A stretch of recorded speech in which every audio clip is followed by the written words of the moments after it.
नमस्कार मित्रों, स्वागत है आप सभी का। आज इस वीडियो में हम सभी लोग हिंदी सुपर टेट की तैयारी के लिए हिंदी के कुछ महत्वपूर्ण प्रश्नों को, उसके टॉपिक को देखते हैं। चलिए, ये पहला वीडियो है और यहाँ से आपको बहुत कुछ प्रश्न देखने को मिलते हैं।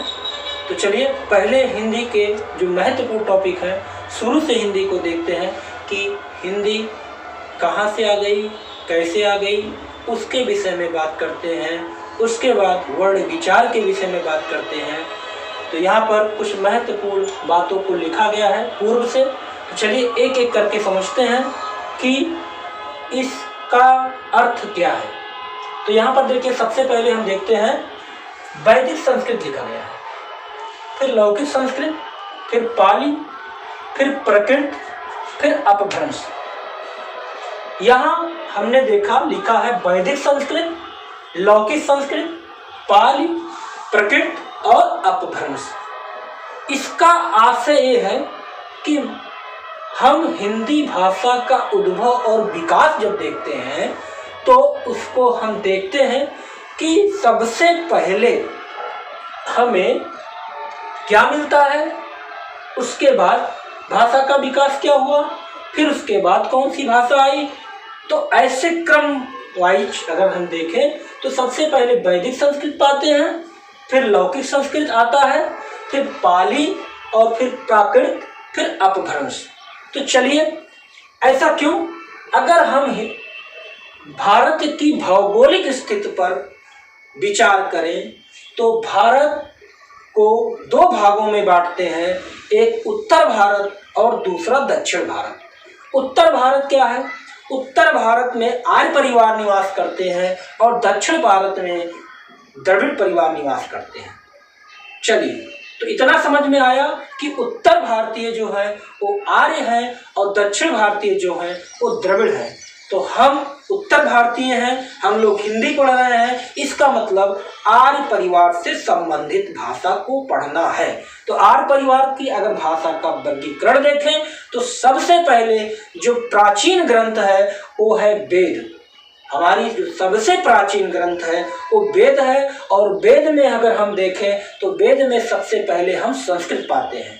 ठीक, तो जो वेद की संस्कृत है वो क्या कहलाई? वैदिक संस्कृत कहलाई। क्या कहलाई? वैदिक संस्कृत। इसके बाद फिर धीरे धीरे जब विकास हुआ तो वो संस्कृत को लौकिक संस्कृत कहा गया। लौकिक संस्कृत में रामायण, महाभारत, पुराण, उपनिषद, ये सब हमारे लौकिक संस्कृत में लिखे गए।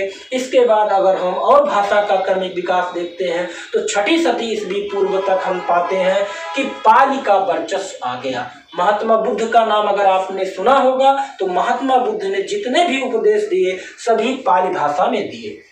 इसके बाद प्राकृत भाषा का विकास हुआ। महावीर स्वामी ने अपने जितने भी ग्रंथ लिखे वो प्राकृत भाषा में लिखे। इसके बाद भाषा जो हुई वो अपभ्रंश हो गई। अपभ्रंश का अर्थ होता है टूटा हुआ, गिरा हुआ, निम्न स्तर का। और अपभ्रंश का क्षेत्रीय रूप विकसित हो गया। अपभ्रंश का भाषाओं का क्षेत्रीय रूप विकसित हो गया, जैसे 7 क्षेत्रीय रूप में विकसित हुआ। अपभ्रंश जो है मुख्यतः 7 क्षेत्रीय रूप में विकसित हुआ। सौरसेनी अपभ्रंश, खस अपभ्रंश, अर्धमागधी अपभ्रंश, पैशाची अपभ्रंश, मागधी अपभ्रंश, महाराष्ट्रीय अपभ्रंश और ब्राह्मण अपभ्रंश। अर्थात सौर जो अपभ्रंश जो था वो 7 क्षेत्रीय रूप में विकसित हुआ। उन 7 क्षेत्रीय रूप में पहला है हमारा सौरसेनी अपभ्रंश, दूसरा खस अपभ्रंश और तीसरा अर्धमागधी अपभ्रंश, चौथा पैशाची अपभ्रंश, पांचवा मागधी अपभ्रंश और छठवां महाराष्ट्रीय अपभ्रंश और सातवां ब्राह्मण अपभ्रंश। तो इन अपभ्रंश से क्षेत्रीय भाषाओं का विकास हुआ। इन अपभ्रंश से ही क्षेत्रीय भाषाओं का विकास हुआ। जैसे सौरसेनी अपभ्रंश से पश्चिमी हिंदी, सौरसेनी अपभ्रंश से पश्चिमी हिंदी, राजस्थानी और गुजराती भाषा का विकास हुआ। इसके बाद खस अपभ्रंश से पहाड़ी हिंदी का विकास हुआ। इसके बाद अर्धमागधी अपभ्रंश से पूर्वी हिंदी का विकास हुआ, जिसमें आपके अवधी को रखा जाता है। इसके बाद पैशाची अपभ्रंश से पंजाबी और लहदा भाषा का विकास हुआ। इसके बाद मागधी अपभ्रंश से अगर देखें तो बिहारी, उड़िया, बांग्ला और असमिया भाषा का विकास हुआ। चलिए इसके बाद मराठी अपभ्रंश से हम देखते हैं। मराठी अपभ्रंश महाराष्ट्रीय अपभ्रंश से विकसित हुआ और ब्राचट अपभ्रंश से सिंधी भाषा का विकास हुआ। तो इससे भी प्रश्न पूछे जाते हैं। जैसे पूछा गया कि पूर्वी हिंदी का विकास किससे हुआ, तो अर्धमागधी अपभ्रंश से हुआ। पूर्वी हिंदी का विकास किससे हुआ, अर्धमागधी अपभ्रंश से हुआ। पूछा गया बिहारी हिंदी का विकास किस अपभ्रंश से हुआ, तो मागधी अपभ्रंश से हुआ। पूछा गया मराठी भाषा का विकास किससे हुआ, तो मराठी अपभ्रंश से हुआ। पूछा गया सिंधी भाषा का विकास किससे हुआ, तो ब्राचट अपभ्रंश से हुआ। तो इससे भी प्रश्न पूछे जा सकते हैं। और प्रश्न यहाँ से भी पूछे जा सकते हैं कि भाषा का क्रमिक विकास क्या है, तो भाषा का क्रमिक विकास में सबसे पहले वैदिक संस्कृत होता है, दूसरी बात लौकिक संस्कृत होता है और तीसरा पाली होता है, फिर प्रकृत और फिर अपभ्रंश। तो ये आप देख लीजिए, भाषा का क्रमिक विकास वैदिक संस्कृत, लौकिक संस्कृत, पाली, प्रकृत और अपभ्रंश, और फिर अपभ्रंश का क्षेत्रीय रूप विकसित हो गया। 7 क्षेत्रीय रूपों में अपभ्रंश दिखाई देता है।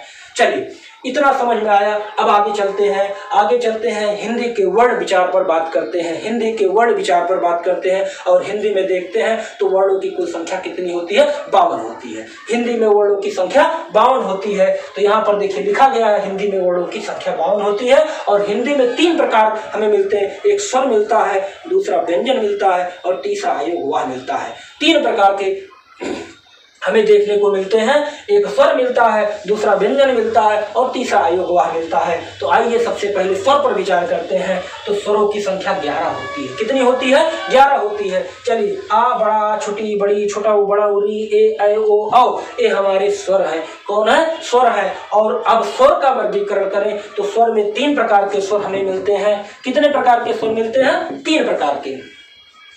पहला होता है लघु स्वर, जिसको ह्रस्व स्वर भी कहते हैं। दूसरा होता है दीर्घ स्वर और तीसरा होता है पलुत स्वर। क्या होता है, पलुत स्वर होता है। अर्थात स्वरों में लघु स्वर, दीर्घ स्वर और पलुत स्वर। जैसे छोटा लघु स्वर, बड़ा दीर्घ स्वर, ठीक। और पलुत स्वर में जब हम उच्चारण का 3 गुना बल लगाते हैं तो वहाँ पलुत स्वर होता है, जैसे ओम, ठीक। चलिए अब आते हैं व्यंजनों की बात करते हैं। तो व्यंजन की संख्या 33 होती है। कितनी होती है, 33 व्यंजन होते हैं। चलिए अब देखते हैं व्यंजनों का वर्गीकरण। तो व्यंजनों का वर्गीकरण जब करते हैं तो हम यहाँ व्यंजन यहाँ लिखा गया है, तो क्या है, तो व्यंजन में क ख ग घ ग ये 5 का वर्ग बनाया जाता है। 5 का वर्ग, और वर्ग का जो प्रथम अक्षर होता है उसी से वर्ग का नाम रख दिया जाता है। जैसे क ख ग घ अंगा, तो इसको का वर्ग रख दिया गया। तो चा छा झा झा इया, इसको चा वर्ग रख दिया गया। टा ठा डा ढा अड़ा, टा वर्ग रख दिया गया। ता वर्ग रख दिया गया, पा वर्ग रख दिया गया। तो जितने भी वर्ग के व्यंजन होते हैं, जितने भी वर्गों के व्यंजन होते हैं उनको स्पर्श व्यंजन कहा जाता है। क्या कहा जाता है, स्पर्श व्यंजन कहा जाता है। क्या कहा जाता है, स्पर्श व्यंजन। अब कहीं भी अगर एग्जाम में पूछा जाए कि भैया अपभ्रंश व्यंजन कौन सा है, तो अपभ्रंश जितने भी वर्गों के व्यंजन आते हैं सभी स्पर्श व्यंजन कहलाते हैं। स्पर्श व्यंजन क्यों कहा जाता है, क्योंकि इनका उच्चारण जब हम करते हैं तो मुख में किसी न किसी से स्पर्श होकर, मुख में किसी न किसी अवयव से, अंगों से स्पर्श होकर ये वर्ण निकलते हैं। इस कारण से इनको स्पर्श व्यंजन कहा जाता है। तो जैसे अगर हम क तो कंठ से निकलता है, और अगर कहें चा तो तालु से, और अगर कहें ता तो मूर्धा से, और अगर कहें ता तो दंत से, और अगर कहें पा तो ओष्ठ को स्पर्श करते हुए हमारे वर्ण निकलते हैं। इसलिए इसको का वर्ग को कंठ वर्ण कहते हैं। का वर्ग को कंठ वर्ण कहा जाता है। अब पूछ लिया गया कि भैया बताओ कंठ वर्ण कौन सा है, तो का ख ग घ अंगा हमारे कंठ वर्ण कहलाते हैं।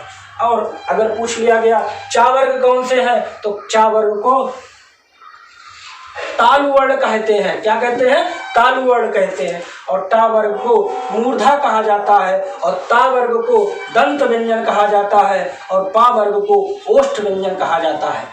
ठीक, तो ये कंठ, तालु, मूर्धा, दंत और ओष्ठ। अब एग्जाम में पूछा जा सकता है कि भैया बताइए डा व्यंजन कौन सा है? तो मूर्धा है। झा कौन सा है? तालु है। टा कौन सा है? मूर्धा है। बा कौन सा है? ओष्ठ व्यंजन है। तो इस तरह से हम वर्गों के व्यंजन को समझते हैं। अब आते हैं आगे। आगे क्या देखते हैं? आगे या, रा, ला, वा, ये चार व्यंजन जो हैं अंतस्थ व्यंजन की श्रेणी में रखते हैं और लेकिन वा को दंतोष्ठ व्यंजन भी कहा जाता है। ठीक, अंतस्थ व्यंजन की श्रेणी में या, रा, ला, वा।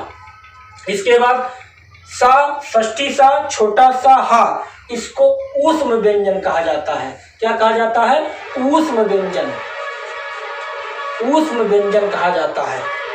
सा, षष्ठी सा और हा को ऊष्म व्यंजन कहा जाता है। इसके बाद छ, त्रिक, ज्ञा, ये तीन व्यंजन जो हैं और स्रा को भी ले लीजिए, ये चार व्यंजन जो हैं इनको संयुक्त व्यंजन कहा जाता है, क्योंकि ये स्वयं अकेले नहीं होते बल्कि दो व्यंजनों से मिलकर इनका निर्माण किया जाता है।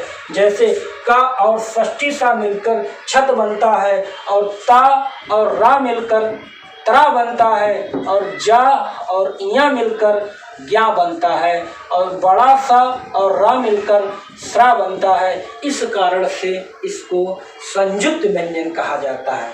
ठीक, अब आते हैं, इसमें पूछा जाता है कि अल्प प्राण व्यंजन कौन से हैं, महाप्राण व्यंजन कौन से हैं, घोष व्यंजन कौन सा है, अघोष व्यंजन कौन सा है। तो इसको जरा ध्यान से देखिएगा क्योंकि इससे प्रश्न जरूर निश्चित ही आते हैं।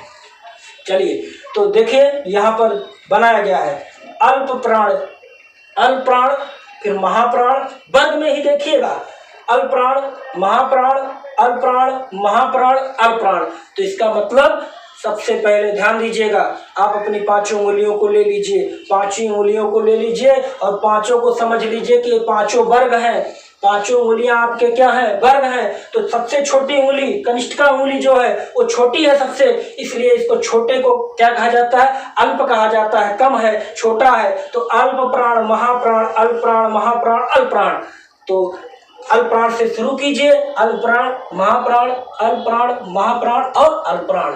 ठीक, तो जैसे आपका वर्ग का जितना व्यंजन है उस वर्ग में अल्प प्राण, महाप्राण, अल्प प्राण, महाप्राण, अल्प प्राण ऐसे करके आप याद कर सकते हैं। इसके बाद घोष और अघोष व्यंजन कैसे पहचानेंगे? तो वर्गों का प्रथम दो व्यंजन, वर्गों के प्रथम दो व्यंजन जैसे का और खा, चा और छा, टा और ढा, ता और था, पा और फा, वर्गों के प्रथम दो व्यंजन अघोष व्यंजन होते हैं। अघोष व्यंजन होते हैं, वर्गों के प्रथम दो व्यंजन अघोष व्यंजन होते हैं और वर्गों के आखिरी तीनों व्यंजन सघोष व्यंजन होते हैं। तो बड़ा आसान है, वर्गों के प्रथम दो व्यंजन अघोष व्यंजन होते हैं और बाकी तीनों सघोष व्यंजन होते हैं। तो इस तरह से आप याद कर सकते हैं। इसके बाद सा, षष्ठी सा, छोटा सा हा, ये हमारे महाप्राण के श्रेणी में आएंगे। किस में आएंगे? महाप्राण व्यंजन की श्रेणी में आते हैं सा, षष्ठी सा, छोटा सा और हा। अगर हम या, रा, ला, वा की बात करें तो इनको अर्ध स्वर भी कहा जाता है। या, रा, ला, वा को क्या कहा जाता है? अर्ध स्वर भी कहा जाता है। क्या कहा जाता है? अर्ध स्वर कहा जाता है। तो इतना प्रश्न आप हिंदी वर्ण विचार से आपको मिल सकते हैं। चलिए, तो हिंदी वर्ण विचार आज हम लोगों ने देखा। अगले वीडियो में फिर शब्द विचार पर आएंगे। आपको वीडियो कैसा लगा? अगर अच्छा लगा हो तो लाइक कीजिए, सब्सक्राइब कीजिए। अगले वीडियो में शब्द विचार के साथ फिर मिलेंगे। तब तक के लिए धन्यवाद।